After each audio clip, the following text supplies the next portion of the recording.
हमारे पूर्वज कहते हैं कि अगर समाज को समझना है तो समाज के साथ उठना बैठना पड़ेगा। अगर फैमिली को समझना है तो फैमिली के सीनियर सिटीजन से आपको सीखना होगा। लेकिन वहीं पर एक टीचर कहता है कि अगर किसी एग्जाम को समझना है, किसी कंपटीशन एग्जाम को समझना है तो उसके एल्गोरिथम को समझना पड़ेगा। क्या है एल्गोरिथम, आइए जानते हैं। आप इनमें से किसी भी एग्जाम की तैयारी कर रहे हैं, चाहे इसरो हो, चाहे मेट्रो हो, चाहे स्टील प्लांट हो, ऑर्डिनेंस फैक्ट्री हो, ऑयल रिफाइनरी हो, कोल इंडिया का कंपनी हो, या फिर इंडियन रेलवे हो, अलग अलग स्टेट का विद्युत विभाग हो, गैस प्लांट हो, वहीं पर डिफेंस हो, एनपीसीआईएल हो, इनमें से किसी भी एग्जाम की अगर आप तैयारी कर रहे हैं तो इन एग्जाम के एल्गोरिथम को आपको समझना पड़ेगा। क्या है एल्गोरिथम? देखिए, एल्गोरिथम एक ऐसा चीज है जो किसी भी एग्जाम के नस नस के बारे में आपको बताती है, हर एक पार्ट के बारे में बताएगी कि उस एग्जाम में ऐसा क्या आपको पढ़ना है कि आप उस एग्जाम को क्लियर कर सकते हैं एक मिनिमम टाइम में, है ना। तो इस सेशन में बेसिकली हम पूरा इस सेशन में यही बात करने वाले हैं कि आप किसी भी एग्जाम की तैयारी कर रहे हैं और किसी भी क्षेत्र से आप स्टूडेंट हैं तो आपको कैसे चीजों को पढ़ना होगा, है ना। और जो भी विद्यार्थी इस चैनल पर पहली बार आकर के मुझे सुन रहे होंगे वो चैनल को सब्सक्राइब कर लेंगे, क्योंकि इसी प्रकार का जब भी मैं आपके लिए कोई न्यू नोटिफिकेशन लाऊं या कोई न्यू इंफॉर्मेशन लाऊं या कोई नई क्लास लेकर आऊं तो आप तक उस क्लास को पहुंचाने में मुझे थोड़ी सुविधा मिल सके, इसलिए चैनल को सब्सक्राइब कर लीजिएगा। देखिए दोस्तों, इस सेशन को आपको शिद्दत से सुनना है। यह सेशन केवल और केवल आप ही के लिए है। जिस प्रकार से आप रामायण सुनते हैं, जिस प्रकार से आप महाभारत सुनते हैं, जिस प्रकार से आप अपना सबसे फेवरेट सॉन्ग सुनते हैं, गजल सुनते हैं, बस वैसे ही इस पूरे सेशन को आपको सुनना है। यह सेशन बहुत कुछ आपको देना चाहती है। सबसे पहले हम बात करते हैं दोस्तों, जब किसी भी कंपटीशन एग्जाम की बारी आती है तो सबसे पहला स्टेप आता है उसका सिलेबस समझना, है ना। तो इलेक्ट्रीशियन थ्योरी के बेसिकली हम सिलेबस को समझेंगे कि क्या होता है इलेक्ट्रीशियन थ्योरी का सिलेबस और कैसे आपको चीजों को पढ़ना होगा। सबसे पहली बात देखिए दोस्तों, जो हमारा आज का मेन मुद्दा था ना, वो यही था 7 easy step for exam preparation. किस प्रकार से हम चीजों को 7 स्टेप में कन्वर्ट करेंगे और इतना उन स्टेपों को मैं इजीली बनाता चला जाऊंगा ना कि आपके लिए तैयारी करना इतना आसान हो जाएगा कि पता ही नहीं चलेगा कि तैयारी के वक्त देखिए स्टूडेंट के अंदर बहुत सारी प्रेशर पड़ जाती है और वही प्रेशर जो है दोस्तों, कोई झेल लिया तो वो आगे निकल जाता है और जो नहीं झेल पाया वो वापस चला आता है। तो किसी को भी वापस नहीं आना है। 7 स्टेप्स में आपको दोस्तों इस सेशन को मैं समझाने वाला हूं कि कैसे कैसे एग्जाम में सिलेबस पूछा जाएगा। सबसे पहले आपको क्या पढ़ना है इलेक्ट्रीशियन थ्योरी का, आईटीआई वालों की खासकर यहां पर बात हो रही है।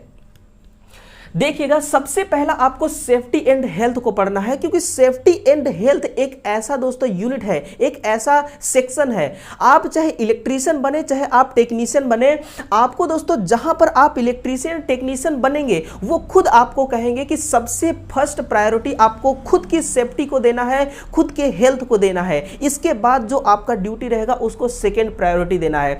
तो जब आपको प्रायोरिटी आप तभी दे पाएंगे ना जब सेफ्टी और हेल्थ को आप समझे रहेंगे। इसीलिए सेफ्टी एंड हेल्थ को सबसे पहले आपको पढ़ना है और इतना इजी यूनिट है कि इसमें कोई न्यूमेरिकल क्वेश्चन नहीं पूछा जाता, बहुत ही आसानी से आपको समझ में आ जाएगा। देखिए, जब आप चीजों को आसान लेवल से पढ़ना शुरू करेंगे ना तो आपको दोस्तों ये इंटरेस्टिंग लगने लगेगी। आपके अंदर एक जिज्ञासा जगेगी कि मैं और आगे जाऊं, देखता हूं सिलेबस में क्या मिलता है। मैं आपको एक एग्जांपल देता हूं, अगर आपको पहली ही क्लास में अगर आपसे 10वीं क्लास का कोई मैथ पूछ दे तो क्या आप बता सकते हैं? नहीं। इसीलिए पहली क्लास में आपको सिखाया जाता है हमें जोड़, घटाव, गुणा, भाग, आसान चीजों को, ताकि जो मैथ है वो धीरे धीरे हम आगे बढ़े क्लास में और वो हमें स्ट्रॉन्ग तरीके से मिलते रहे और फिर सीखने में हमें आनंद आए। बस इसी प्रकार से ये शेड्यूल मैं तैयार किया हूं। सबसे पहला सेफ्टी एंड हेल्थ आपको पढ़ना है।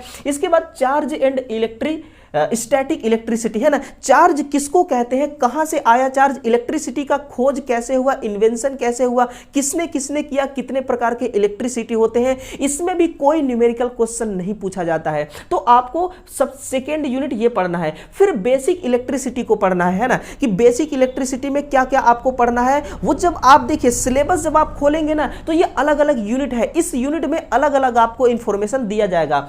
फिर आपको पढ़ना है इलेक्ट्रिकल सिंबल। देखिए दोस्तों, आपके ट्रेड में ना इलेक्ट्रिकल सिंबल क्यों आया, सिलेबस में ये क्यों आया, इसको थोड़ा सुनना। जब आप टेक्नीशियन बन जाएंगे ना तो कई बार आपके सामने ऐसे केस आएंगे कि आपको ड्राइंग का सहारा लेना पड़ेगा, और ड्राइंग में मान लीजिए कि एक ड्राइंग शीट आपको मिला, उसमें सर्किट ब्रेकर का एक सिंबल है। आपने सर्किट ब्रेकर का सिंबल तो देखा नहीं कभी, कभी भी ड्राइंग में किसी भी उपकरण का चित्र नहीं बनता है, उसका सिंबल रहता है। तो आपको देख करके समझना पड़ेगा कि ये सर्किट ब्रेकर है, इसीलिए इलेक्ट्रिकल सिंबल का अलग यूनिट आपके सिलेबस में ऐड किया गया है, तो इसको भी आपको पढ़ना है। फिर इलेक्ट्रिकल कॉमन टूल्स, जब आप दोस्तों ये सब आपको मालूम हो जाएगा, आप ऐसा कोई आपका कोई ऐसा कोर्स तो है नहीं कि आप ऑफिशियल वर्क करेंगे। आप जब टेक्नीशियन बन जाएंगे तो आपको फील्ड में उतारा जाएगा। फील्ड में उतारने के लिए दोस्तों आपके पास हथियार होने चाहिए, और वो हथियार कहां से आपको नॉलेज मिलेगा, इलेक्ट्रिकल कॉमन टूल से ही। यानी कि जितने टूल्स हैं वो आपको उस टूल से आपको रूबरू होना है। ये यूनिट है, एक अलग से सेपरेट यूनिट है इलेक्ट्रिकल कॉमन टूल्स का। यहां से भी कोई न्यूमेरिकल क्वेश्चन नहीं पूछा जाएगा, बड़ा आसान है सेगमेंट फर्स्ट दोस्तों आपका। इसके बाद कंडक्टर, सेमी कंडक्टर और इंसुलेटर को पढ़ना है। ये जो कंडक्टर है ना कहां कहां काम आने वाला है, चाहे आप वायरिंग पढ़िए, चाहे आप ट्रांसमिशन लाइन पढ़िए, चाहे आप मोटर पढ़िए, ट्रांसफॉर्मर पढ़िए, जनरेटर पढ़िए, इलेक्ट्रॉनिक का कोई पार्ट पढ़िए, आपको कंडक्टर 100% मिलेगा देखने के लिए, है ना। वही सेमीकंडक्टर इलेक्ट्रॉनिक पार्ट में आपका आएगा। इसके बाद देखते हैं कि cable and joint. Cable and joint जो है दोस्तों, ये ज्वाइंट जो है वायरिंग के सेक्शन में आपको ज्यादा कुछ सीखने को मिलेगा, है ना। इसलिए यहीं से जब आप ज्वाइंट को समझे रहेंगे तो जब आप वायरिंग करने जाएंगे, उस वायरिंग के दरमियान जो आपको ज्वाइंट लगाना होगा ना, वो ज्वाइंट बड़ा ईजी हो जाएगा। तो ये टॉपिक है जिसको सेगमेंट फर्स्ट में हमने रखा, और इतना इजी ये सेगमेंट फर्स्ट है कि जब आप इस सेगमेंट फर्स्ट को कवर कर लेंगे, अभी आप भूल जाइए कि आपको ट्रांसफॉर्मर पढ़ना है, मोटर पढ़ना है, जनरेटर पढ़ना है, ये सब भूल जाइए। आप एक एक स्टेप आगे बढ़ेंगे तब दोस्तों आप मंजिल तक पहुंच पाएंगे। सभी को क्लियर है? अगर दोस्तों ये सेशन पसंद आ रहा है, मेरी जो मैं आपको बता रहा हूं वो आपको सही समझ में आ रहा है, तो बिल्कुल इस सेशन को थम्स अप करके बताइए मुझे, और फिर ये कमेंट करिए कि बिल्कुल हम तैयार हैं इन सभी जानकारी को सुनने के लिए। देखिएगा अगला है कि सेगमेंट सेकंड में आपको क्या पढ़ना है। सेगमेंट सेकंड स्टार्ट होता है, फर्स्ट तो कंप्लीट हो चुका है ना, कोई न्यूमेरिकल क्वेश्चन नहीं था। अब यहां से आपका न्यूमेरिकल क्वेश्चन पूछा जाएगा सेगमेंट सेकंड में, लेकिन बड़ा ही आसान और इजी न्यूमेरिकल क्वेश्चन होगा। सबसे पहला टॉपिक यानी कि यूनिट होगा आपका रजिस्टर। रजिस्टर को आपको पढ़ना है। वाइंडिंग पढ़ेंगे तब पर भी रेजिस्टेंस आएगा, आप ट्रांसफॉर्मर पढ़ेंगे तब पर भी रेजिस्टेंस आएगा, वायर केबल पढ़ेंगे तब पर भी रेजिस्टेंस आएगा, इलेक्ट्रॉनिक पढ़ेंगे तब पर भी रेजिस्टेंस आएगा। इसलिए डीपली में आपको रेजिस्टेंस को पढ़ना है, इसलिए सेपरेट यूनिट है, सिंगल यूनिट है रेजिस्टेंस का, है ना। फिर वही उसी प्रकार से इंडक्टर को पढ़ना है और कैपेसिटर को पढ़ना है। अगर आपने ना भाई साहब यहां पर कैपेसिटर को डिटेल में समझ लिया ना, तो देखिए ट्रांसमिशन लाइन और इलेक्ट्रॉनिक दोनों पार्ट में ये आपको काम आएगा कैपेसिटर। फिर एसी थ्योरी और डीसी थ्योरी पे नजर आपको रखना है, फोकस लगाना है एसी और डीसी थ्योरी। जो एसी और डीसी थ्योरी है ये क्या इंफॉर्मेशन आपको देगी कि एसी जो पावर है ना, उस पावर के अंदर जो जो जो कंपोनेंट है, जैसे कि frequency, power factor, current, voltage, ये क्या है, इसके अंदर के कंपोनेंट है, एसी पावर के अंदर के कंपोनेंट है, उसके बारे में आपको रूबरू कराएगी एसी थ्योरी। वहीं पर डीसी थ्योरी भी, डीसी थ्योरी यानी डीसी पावर में एसी पावर की कंपेयर में कम कंपोनेंट्स होते हैं, इसीलिए डीसी थ्योरी का भी आपको पढ़ना है। अब इसके अलावा तो कोई सप्लाई होती नहीं है एसी डीसी, ऐसा तो है नहीं कि एसी डीसी पीसी कुछ और सप्लाई होता होगा, दो ही सप्लाई होती है और दो ही थ्योरी है। फिर पॉलीफेज सिस्टम आ जाएंगे आप। पॉलीफेज सिस्टम में सिंगल फेज और थ्री फेज आपको पढ़ने को मिलेगा, और इतना दोस्तों इतना मजेदार टॉपिक है ना कि आप इसमें खो जाएंगे। आप इसमें जब पढ़ेंगे डिटेल से ना तो आप इसमें खो जाएंगे। मैं आपको दोस्तों पूरे ईमानदारी के साथ बता रहा हूं कि जिस टाइम पे मैं इसको पढ़ा करता था ना, बिल्कुल लीन हो जाया करता था इसमें, इतना इंटरेस्टिंग टॉपिक है। फिर वहीं पर आ जाएगा आपका सोल्डरिंग। देखिए सेगमेंट सेकंड में आपको केवल इतने ही चैप्टर पढ़ रहे हैं ना, 7 चैप्टर को आपको कवर करना है। देखिए चीजें मैं कैसे कैसे आपके सामने रख रहा हूं, आपके देखिए जब आप तैयारी करेंगे ना तो प्रेशर तो आपके अंदर जरूर आएगा, लेकिन प्रेशर आराम आराम से आपको देना है, अपने अंदर प्रेशर आराम आराम से डालना है, ठीक है ना। तो देखिए यहां तक आपने पहुंच गया। फिर देखिएगा यहीं से सेगमेंट थर्ड में आपको क्या पढ़ना है, सबसे पहले बैटरी एंड सेल को कवर करना है, क्लियर। और मैग्नेटिज्म में भाई साहब, मैग्नेटिज्म एक ऐसा पार्ट है कि अगर मैग्नेट नहीं होता ना तो फैराडे का जो आप मोटर जनरेटर ट्रांसफार्मर में नियम पढ़ते हैं ना, फैराडे का फर्स्ट नियम सेकंड नियम, उस नियम का कोई अस्तित्व नहीं होता। इसीलिए मैग्नेटिज्म को आपको डीपली में पढ़ना है ना, क्योंकि रीढ़ की हड्डी हम बोन्स मैरो किसको कहते हैं, अपने इलेक्ट्रिकल पार्ट का, इलेक्ट्रिशियन पार्ट का, वो है मोटर ट्रांसफार्मर जनरेटर, यही है उसका बोन्स मैरो। उस सिलेबस का, आपके सिलेबस का बोन्स मैरो है, और उस बोन्स मैरो की स्टार्टअप कहां से होती है, मैग्नेटिज्म से होती है ना। मैग्नेट नहीं होता ना दोस्तों, ना ही मोटर घूम पाती, ना ही ट्रांसफार्मर काम कर पाती। इसके बाद आपको अर्थिंग सिस्टम को पढ़ना है। जो अर्थिंग सिस्टम है ना, इसमें आपको ज्यादा डीपली नहीं जाना है, बहुत ही आसान इसमें सवाल आते हैं, और इसमें न्यूमेरिकल क्वेश्चन दोस्तों कभी कभार पूछा जाता है, नहीं तो नहीं पूछा जाता। इसमें साइज, गड्ढे की गहराई और आपको कितने प्रकार के होते हैं अर्थिंग, इसको पढ़ लेना है।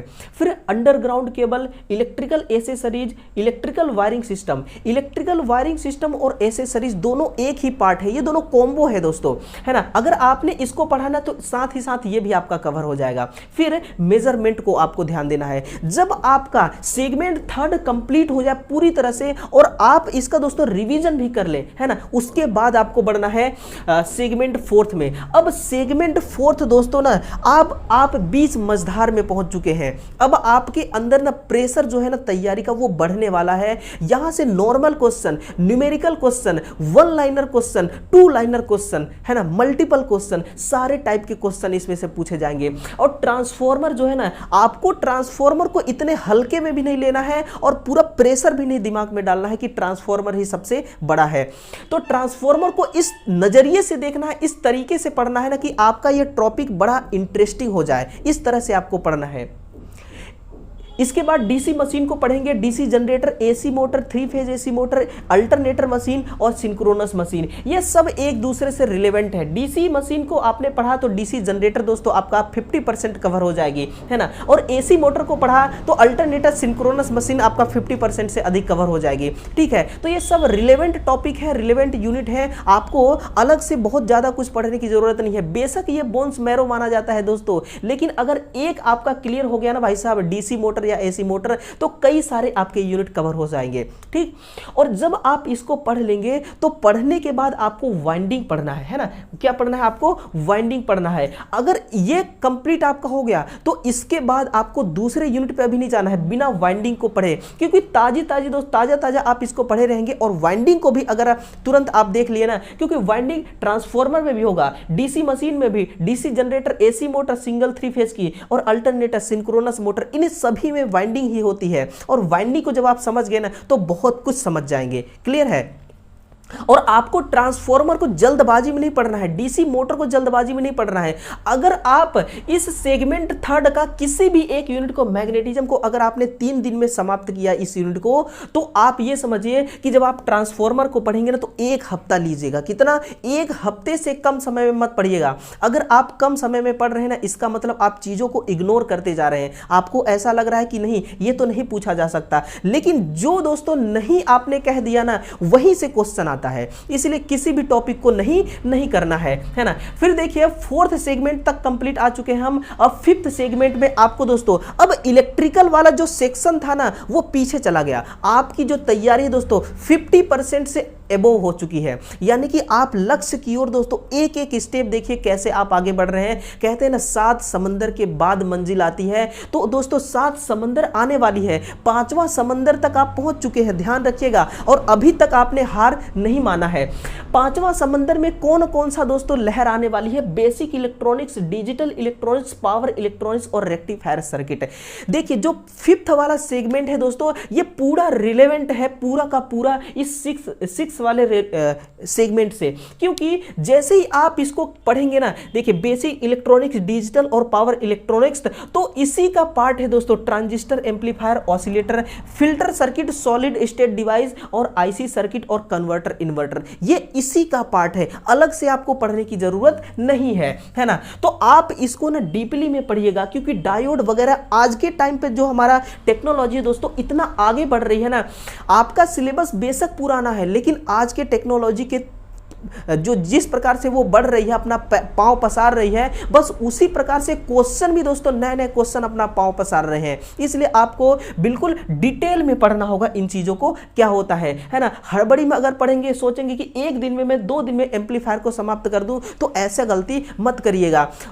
ऐसी तैयारी करना ही क्यों हमें कि जो मतलब कि 4 साल तक तैयारी ही करते रहे लेकिन उसका कोई रिजल्ट ना आए, है ना। मैं कहता हूं ना दोस्तों, मैं एक ही बात कहता हूं, देखिए कि तीर चलाना और अंधाधुंध तीर चलाना, ये दोनों बातें अलग अलग है। हम अंधाधुंध नहीं दोस्तों, हम तीर अपने लक्ष्य पर, अपने गोल और टारगेट पर चलाएंगे, है ना, तभी जाकर के दोस्तों काम होगा।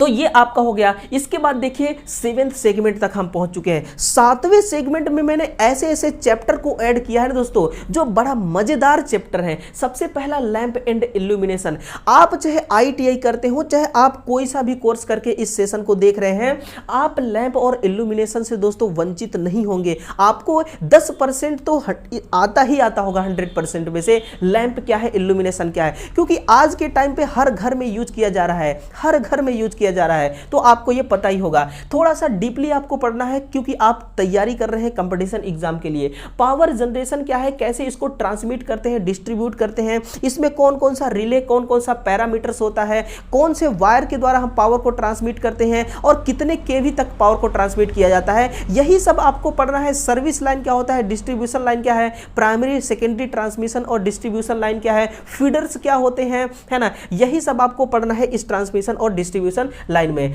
Solid state device, circuit breaker, fuse, relay, ये सेफ्टी से संबंधित दोस्तों ये यूनिट होगा और सेफ्टी से संबंधित क्वेश्चन 100% आपको देखने को मिलेगा, है ना। और industrial wiring, electrical machine speed controller, है ना, जैसे SCR के द्वारा हम क्या करते हैं, मोटर की स्पीड को कंट्रोल करते हैं ना, तो उसको भी आपको ध्यान से पढ़ना होगा।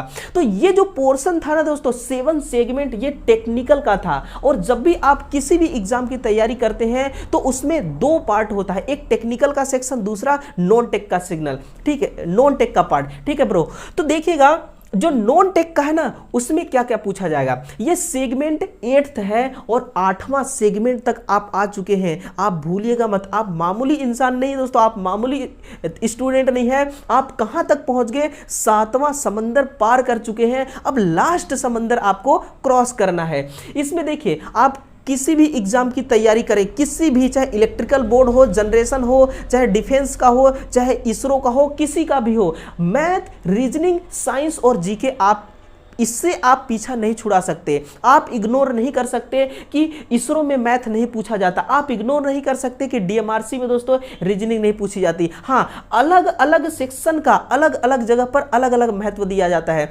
अगर आपसे मैथ बहुत अच्छी आती है ना, तो आप एक मेरी राय मानिए, आप DMRC की तैयारी करना शुरू कर दीजिए। सबसे अधिक DMRC में न्यूमेरिकल क्वेश्चन पूछा जाता है और मैथ भी पूछा जाता है। आपका अगर मैथ स्ट्रॉन्ग है ना भाई साहब, तो आप दोस्तों, आपको कोई हरा नहीं सकता है, क्योंकि इलेक्ट्रीशियन थ्योरी में भी न्यूमेरिकल क्वेश्चन पूछा जाता है और आपका मैथ तो वैसे भी खड़ी है, यहां से तो मैथ पूछा ही पूछा जाएगा। तो रीजनिंग, साइंस, जीके, आप दोस्तों आप इससे दूर नहीं जा सकते।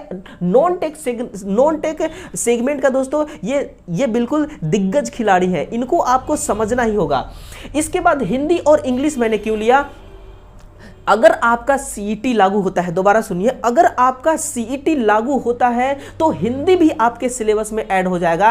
चाहे जिस भी कंपटीशन एग्जाम की तैयारी कर रहे हैं आप, उसमें CET अगर लागू हो गया, नहीं हुआ तब तो बात ही खत्म है। अगर हो गया ना, तो हिंदी ऐड हो सकता है, इंग्लिश ऐड हो सकता है, या हिंदी इंग्लिश दोनों ऐड हो सकता है ना। ऐसा कभी नहीं होगा कि CET लागू हुआ फिर भी हिंदी नहीं पूछा और इंग्लिश नहीं पूछा, फिर लागू होने का मतलब ही क्या निकलेगा, है ना। तो हिंदी इंग्लिश दोनों पूछ सकता है, या फिर इन दोनों में से एक एक करके पूछ सकता है, या इंग्लिश या फिर हिंदी। तो आपको इसको भी इग्नोर नहीं करना है। देखिए यार, हिंदी तो हम शुरुआत से ही पढ़ते आ रहे हैं, पहली क्लास से ही हिंदी पढ़ते आ रहे हैं। पढ़ तो इंग्लिश भी रहे हैं, लेकिन इंग्लिश में उतना पकड़ हर किसी का नहीं रहता, तो इंग्लिश इतना ज़्यादा पूछा भी नहीं जाता। बहुत इजी क्वेश्चन पूछा जाता है, 2-4 क्वेश्चन पूछा जाता है, इससे ज़्यादा नहीं, है ना। तो ये रहा टोटल दोस्तों आपका सिलेबस, और एक एक चीज़ दोस्तों मैंने आपके सामने रखा और आपने इस सेशन को ना शिद्दत से सुना भी, है ना।